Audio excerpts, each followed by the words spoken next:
A pleasant morning to you all, my wonderful children. How are you all doing? All right. I miss you all. I know that you miss me as much as I miss you. But notwithstanding, thank goodness for technology that we're able to reach out to you and do our normal teaching online via Zoom. Okay, how are you doing? How are your parents? I hope you're keeping safe. You can see me. Here's my nose mask. I came in here to school to do these online classes wearing my nose mask. Okay, so it is very, very important for you also to keep safe by always washing your hands under running water and applying alcohol-based sanitizer. And most importantly, if you must go out with your parents, always use a protective nose mask. That shield you or protect you from inhaling the droplet from the nosary of someone who has contracted the virus. I pray that this pandemic or deadly coronavirus will not be our portion in Jesus' mighty name. Like I always tell you, it's very important that you need to study and study hard. It is very important because your class is a determinant class. After this class, you shall be promoted to junior secondary school class 1. So as soon as this lockdown is over, our examination will start rolling in and you don't be caught unawares. All right, today we shall be looking at a subject very interesting, and that is social studies, and our topic is group conflict and cooperation. Group conflict and cooperation. All right, okay. Before we go into details about today's topic, it is very important that we know what you are expected to learn or to have learned at the end of today's lesson. So quickly, let us run through the learning objectives for today's topic. Now, learning objectives. At the end of this lesson, each of the pupils should be able to define conflict. You should be able to define conflict at the end of this lesson. All right, let me keep my definition to myself until we get into the topic properly. All right, number 2, you should be able to list the causes of conflict. Now, conflict is something that happens on a daily basis in our society, our community, even at home, amongst siblings, amongst families, all right? So it's a daily occurrence. It's disagreement, misunderstanding that happens between two individuals or a group of people in the family, the society, or the community at large. So now there are things that causes these conflicts. So we shall look at them, we shall be looking at them in details. Number 3, you should be able to mention ways of solving or resolving conflicts. You should be able to give lasting solution to how we can resolve conflict if there is anyone that occur in our family, or how we can totally avoid conflicts. All right. Number 4, you should be able to define cooperation. Cooperation is just understanding the opposite of conflict, understanding, agreement between two individuals or a group of people, agreeing to work together to achieve a common goal. So we're going to be looking at that in details as well. And number 5, you should be able to state the importance of cooperation. Why do we cooperate? Why do we agree together to achieve a common goal? All that and many more we shall be looking at in detail. All right, I welcome you all once again to today's class. I remain your teacher, Mr. Ogunlari. So come with me as we take a ride into today's topic. Now, before we even go to the definition, look at this picture right here. What does it say? What can you deduce? What can you get? What can you see from this picture right here? This is a group of people. Those ones, they have a placard on. Placards are cards or billboard, mini billboards that inscriptions are written on, that things are written on. You can see this group of people, they have yes, yes flag on. And this opposite group of people have flags or placards carrying no, no, no. That means they are not agreeing, they are not in agreement to a particular thing they are trying to achieve. And that is the beginning of conflict. That is the beginning of conflict. Like I told you, conflict is disagreement between two or more people, or between a group, among a group of people. So you can see that these ones are saying yes, while these ones are saying no. That is a typical example of conflict. And this happens on a daily basis in our family, in schools, in offices, in the community, you know, even in our religious organization. When two individuals have different opinion, these ones want this particular his or her view to dominate the other fellow, and these other ones want their own view to also be taken into consideration. That brings about conflict. So I said here, the meaning of conflict, conflict is a disagreement among a group or groups of people. So conflict is a disagreement, it is misunderstanding between two individuals or a group of people or groups of people. So whenever you are having misunderstanding with someone or disagreement with someone, it could lead to conflict. All right, now let's go to causes of conflict. There is a popular saying that goes that there is no smoke without fire. There is no smoke without fire. That goes to say that for conflict to happen, there are things causing conflict. There are things causing conflict, and those are the things I have listed here or enumerated here. So I said causes of conflict. Number one, I have just mentioned in the definition I just showed you that misunderstanding, disagreement is what leads to conflict. So conflict itself is misunderstanding or disagreement between two individuals, a group of people or groups of people. So number one cause of conflict is misunderstanding. What is misunderstanding?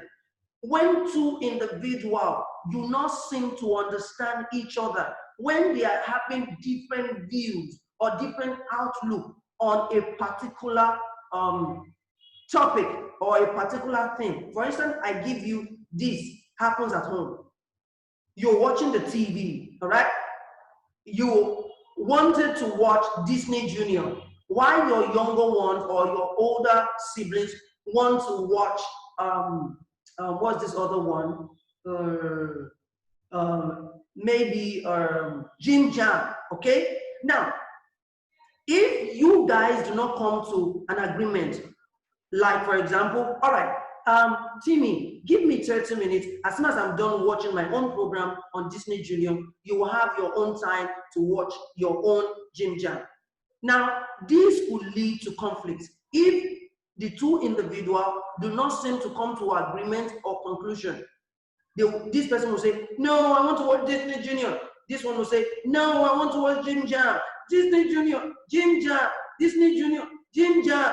And before you know it, that will spark up conflict. That disagreement will spark up conflict, and you will be struggling for the TV remote or the decoder remote, you know. So that's a typical example of conflict. It also happens between married couples, when maybe the husband wants to take a particular decision and seek the wife's opinion, and the wife is saying, no, you shouldn't do this,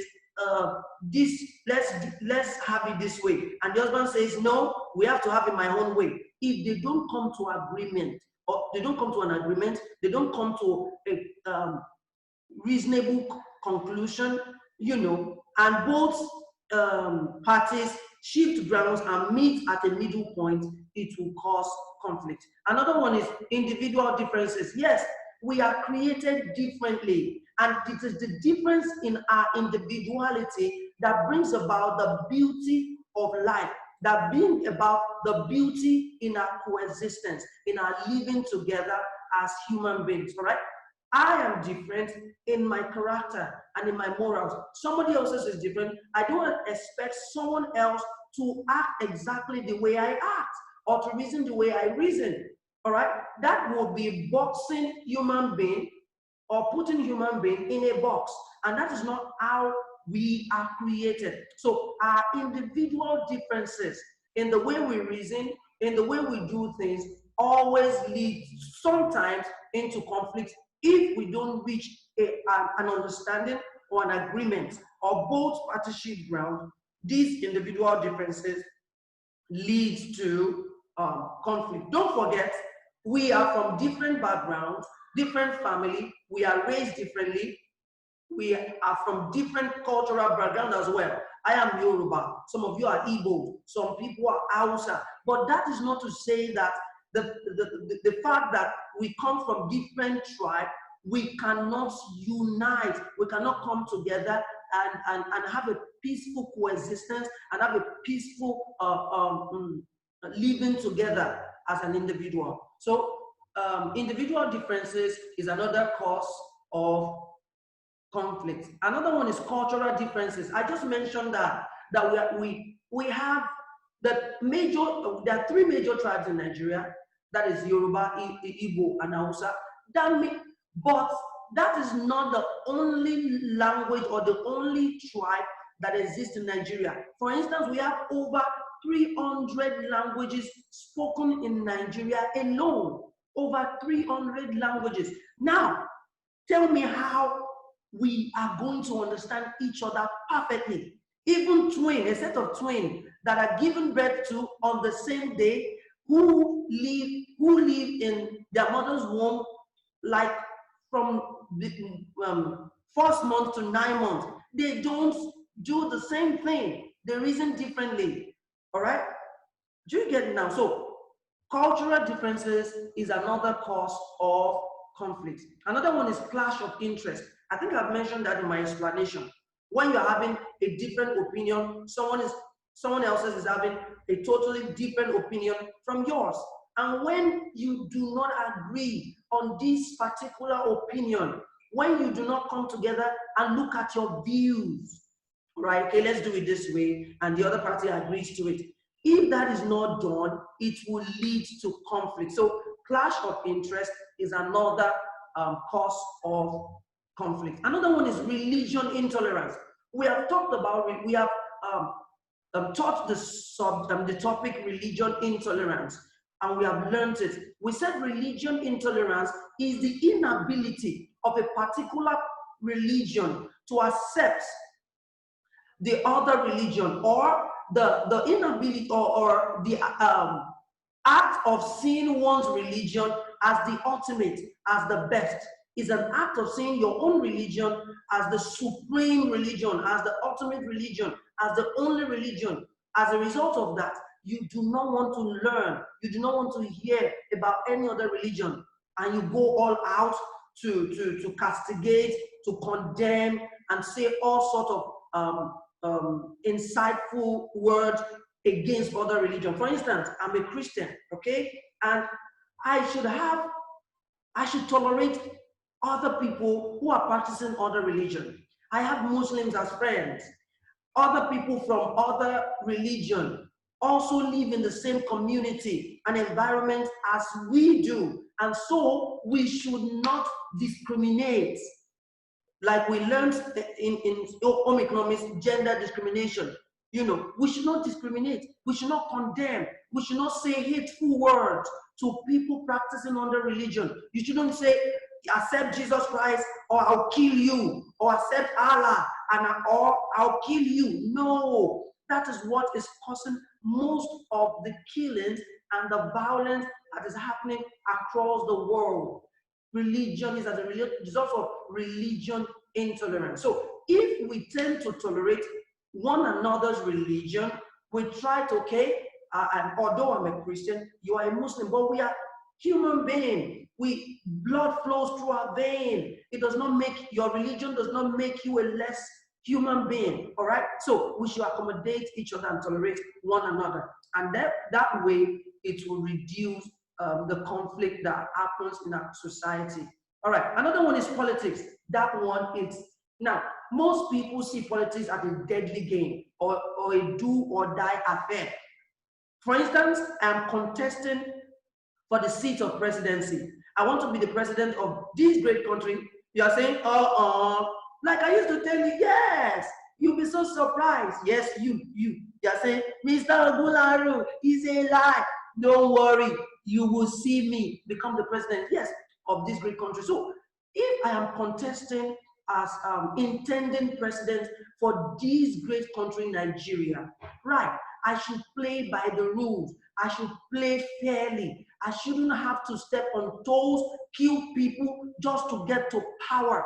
And that is what is happening across the world.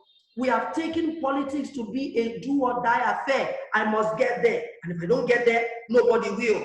And if I don't get there, head will roll, blood will flow. No, it shouldn't be. All right. So politics should be a kind of game that is played fairly. All right. Because we practice democracy in Nigeria. And what is democracy? The system of government by the people, for the people. Did I say that right? The system of government for the people, by the people, and for the people. All right. So that means people are allowed to choose who their leader is, who they want. And if you contested for a particular position, and if you're not elected, you shouldn't feel bad.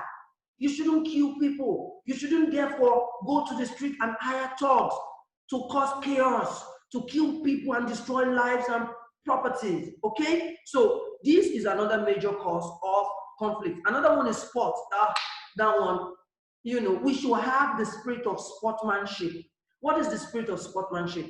If I, for instance, took part in a sporting activity, for example, running, and I happen to come last, I shouldn't therefore condemn someone who came first and destroy everywhere.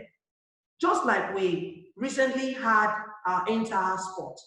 And on that day, lots of reactions and action happened because we were so engulfed, we were so into the sport that we got ourselves out of the spirit of sportsmanship, which is accepting defeat sometimes, because there will always be a winner, all right? And there will always be a loser. Being a loser now does not mean you cannot win some other time, okay? So, but sporting activities most times spark up conflict. You see people go to viewing centers where they watch football. I say, I am for Arsenal. This one will say, I am for Chelsea. Chelsea up, Chelsea. We've had cases where people have been killed in viewing centers simply because of supporting a particular club, which it shouldn't be. Those players are making money. They're on the pitch playing football, and money is going into their account. And you, who is sitting behind your screen, shouting, cursing, killing because of sport, how much is going into your account?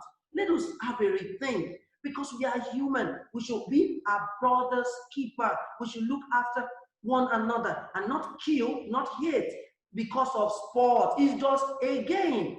All right. So this is another major cause of conflict. And the last one on that is language barrier. Yes, I am Yoruba, I speak Yoruba. And the fact that I do not understand Igbo or I do not understand Hausa does not make me condemn them. What I should try to do is make sure I have listening ears and be interested in that language and try to learn it. Maybe someday I'll be able to speak Hausa or I'll be able to speak Igbo, because we are brothers and sisters. We are binded together by this great country, Nigeria. All right? We are all citizens of Nigeria. Therefore, there shouldn't be language barrier. If I don't understand your language, it is not the end of the world. We have a common language that we speak, English. That's our lingua franca. If I don't understand Igbo, I should be able to communicate with you in English. If the person does not understand English, there's a major one that everyone speaks on the street, which is what? Pidgin English, all right? Although it's totally not acceptable if you are a learned person or a pupil or a student in secondary school. You shouldn't speak Pidgin because it destroys your command of English. Is that okay? So these are the causes of conflict. Let me quickly show you a picture here when you have a group of people fighting, you can see what the effect of conflict is quite dangerous, because when conflict happens, people die. There is loss of life. Look at what is happening in America, for instance. A black man was killed by a white man. Now, enough of these races or racism. We are first human being, whether you're black or whether you're white. It shouldn't matter. It shouldn't spark up conflict, because we are all human beings created by God. Okay? The black man was killed. A white police officer knelt on his neck and was finding it difficult to breathe and was shouting, "I can breathe, please, I can breathe. I'm gonna die, you're gonna kill me." The man refused to get out from his neck until the man was out of breath and he died. This is a muscular man, someone who is strong. On a good day, if they were both left to have a combat, probably the George Floyd would have killed the cop or the police officer, because he's well built. But because he obeyed and respected the law of the land, he was arrested. He didn't resist arrest. He was handcuffed and he was brought down to his knees until the man knelt on his neck and he died. And that has led to lots of chaos, conflict in America. People protesting, burning houses, bringing down buildings, looting, stealing, and all sorts, because they want justice for the man that was killed untimely. Okay, so these are all effects of conflict. You can see people on the street here fighting, throwing things at one another. Look at over here, these guys too fighting the police officer. Those ones are trying to shield themselves. These are what happens when there is conflict. So we can avoid it. You can just stay away from conflict by simply trying to understand the other person, or trying to agree, try to reach an agreement about a particular opinion or view. All right, let's continue this. So let's look at this. Ways of resolving and avoiding conflict. Conflict can be avoided. And if there is conflict at all, we can resolve it. Resolving conflict means settling it. If there's conflict, I want to watch Disney Junior, I want to watch Jim Jam, Disney Junior, Jim Jam, Disney Junior. You can both sit down and say, okay, let's take turns. There's no crime in taking turns, all right? You're going to watch your Disney Junior for just 10 minutes. And at the end of that 10 minutes, I'll also take my turn. I'll watch Jim Jam for 10 minutes. That settles it.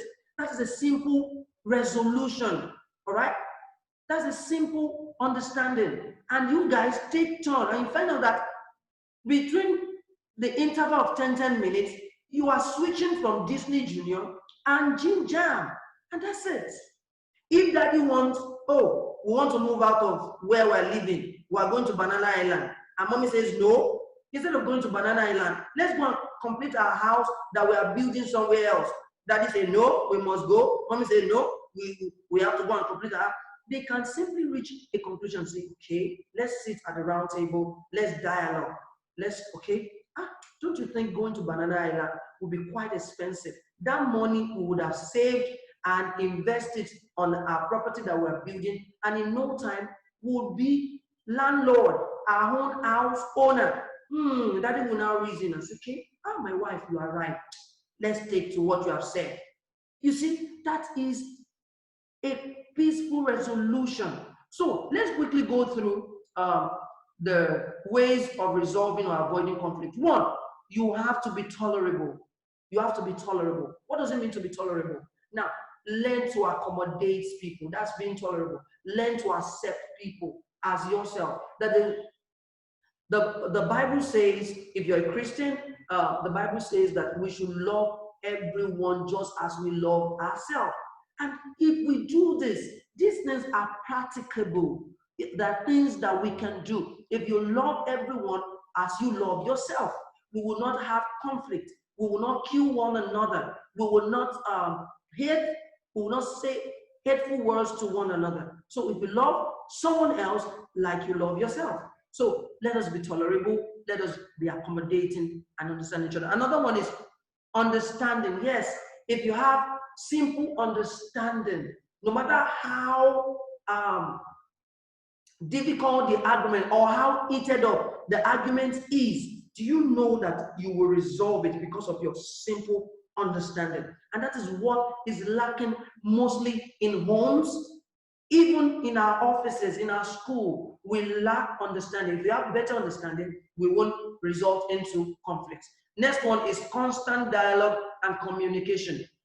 For every organization to work well, for every home to be peaceful, there is need for communication. Communication is key. It is very, very important. What is communication? I mean, the ability to be able to express yourself for the other person to understand, to see your view. Now, you constantly talk. You all right? So if you constantly talk, share your views, share your opinion, it won't result into conflict. So constant dialogue. Dialogue is communicating, talking. You're right? Always talking, expressing your feeling, saying the way you feel about things. All right? I don't like what you did. It hurts me. Those words are hurtful. Please, I would like if you don't say that to me again. And the other person say, oh, I'm sorry. I never knew you felt that way. I will never, ever say that to you. Please accept my apology. And that settles it. All right? That is constant dialogue and communication. Another one is healthy sport and competition. Let us have healthy sport. Sporting activities are not do or die game or affair. There will always be winners and there will always be losers. That is why it is called a game. All right? So after the whole game, we should all come together and embrace one another. And it ends there. And our friendship still continues. All right? So another one is intercultural or inter-ethnic marriage. Yes, this will also help. In a country of ours, Nigeria, that we have over 300 spoken languages. If we don't intermarry, how do we expect us to live in peace and harmony?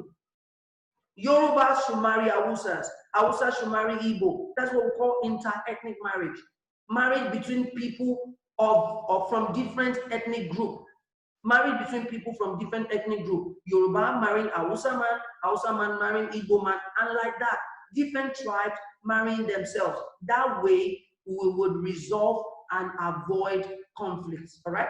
If there's any problem, if I'm married to an Hausa man and a fight broke out in the north, my wife will just tell me, hey, come on, let's have fun, you know, because she can understand Hausa. Or she probably will go out and say, please, I apologize on behalf of my husband. He's a Yoruba man. He does not know the culture of this community here, Hausa. And she please, and that settles the whole thing. So that will also help to resolve or avoid conflict. And the last one is interest in other language. Interest in other language or others' language. All right? So that, as I'm a Yoruba man, I should be interested in other languages. All right? I should try to want to learn how to speak it. Or I should be interested in others' language. Do you get it now? That way, we can avoid conflict and fighting and disagreement. All right, the next one, let's look at cooperation. The cooperation is the opposite of conflict. What is cooperation? Cooperation is understanding or agreement among a group or groups of people to work together to achieve a common goal. Yes, when you come together in agreement, having better understanding, to work together to achieve a common goal. Like we've had people come together to build their community road. If the road to a particular street is bad, we've had people on a particular street come together, have meetings, contribute money to fix the road. Yes, not necessarily waiting for government to come and have the road fixed. So this is cooperation. We've had cases where people have to come together, build gates to shield or protect their streets from intruders, from thieves. That is cooperation. We've had cases where a group of people living in a community come together to build boreholes so that people will have portable, good potable water to drink. They don't have to wait for the government. That is one good thing about cooperation. So we have to cooperate with one another more so that we can get lots of things done in our environment. If you see anything happening at home, don't wait for mommy and daddy to fix it. Talk to your siblings. This place is dirty. Oh, you have just spilled water on the floor. And that water could make someone slip and fall. Okay, let's get it fixed. You call yourself, you cleaned it. There are dirty dishes in the sink in the kitchen. Mommy is out or mommy is tired. You call yourself together. Mommy is so tired and she can break down. And okay, let's try to assist her. And you share the house chores among yourselves and get it done. That is cooperation. Okay? In your class, you came to class one particular morning and the whole place is untidy, and you communicate among yourself. Mr. Ogunaro will not like it when he comes and this whole place is untidy. All right, let's get to work. Let's get it done. You arrange the tables. You arrange the chairs. I will sweep the floor. You are going to dispose of the waste. And within a twinkling of an eye, you have gotten that done. Let me give you an instance. Something happened in the beginning, in Genesis, when group of people came together and they agreed in one voice to build a tower that reaches into heaven. That is power of agreement, power of cooperation. When you are in agreement and you cooperate with one another, you can move the mountain. And even God could not stop them when they started. All right? They tried. It took God to now make them not understand one another's language for that project not to be completed. If God has not done that, they would have built a tower that reaches into heaven. So that is power of cooperation. That is power of unity and agreement. And lastly, let's go to the importance of cooperation. Now, I've just mentioned one. Now, if you cooperate with one another, there is hardly anything you can't get done. There is hardly anything you can't get done if you cooperate with one another. Okay? We're looking at importance of cooperation. I'm trying to make you see so that, all right, importance of cooperation. Don't mind the way my slide is behaving. So, importance of cooperation. Now, I only gave 3 importance here. I said 1, it promotes peace and unity in the society. From the biblical days, I've just cited an example when the people came together in agreement, in one accord, in unity, in peace, and they were able to start a project. And, it took God to make else the project, the tower would have been built. So, cooperation promotes peace and unity. Number 3, it promotes understanding. If you cooperate with one another, you have better understanding. And lastly, cooperation promotes love and progress. If you love one another, that means you are cooperating with one another. You are in peaceful agreement with one another. So I want to implore you and encourage you today that at home, in your family, amongst your siblings, cooperate, have better understanding. All right, be in agreement, with, whatever it is that you guys want to get done. All right, so we have come to the end of today's topic. I hope you have learned quite a number of things today, and going forward, we are going to do everything possible to avoid conflict. And if there is conflict at all, look for the best way to resolve it, either by constant dialogue and communicating with one another on a daily basis. All right, if you have any question, do not hesitate to hit me up on WhatsApp or give me a call or drop your question on the school website. Like I keep telling you, until I come your way again, remain blessed, keep keeping safe, always wash your hands under running water with soap. Do not forget to apply hand sanitizer. And if you must go out at all, always wear your nose mask like I have on. And do not forget, it is very, very important at this time that you read and read. your test comes up online next week. The CBT test, multiple choice question, has been set already, and you have the duration of 7 days to do that online test.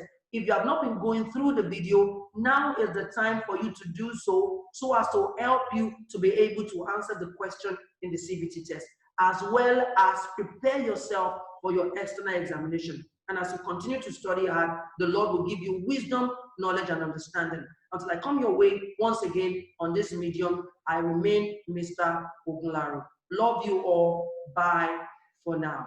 Adios.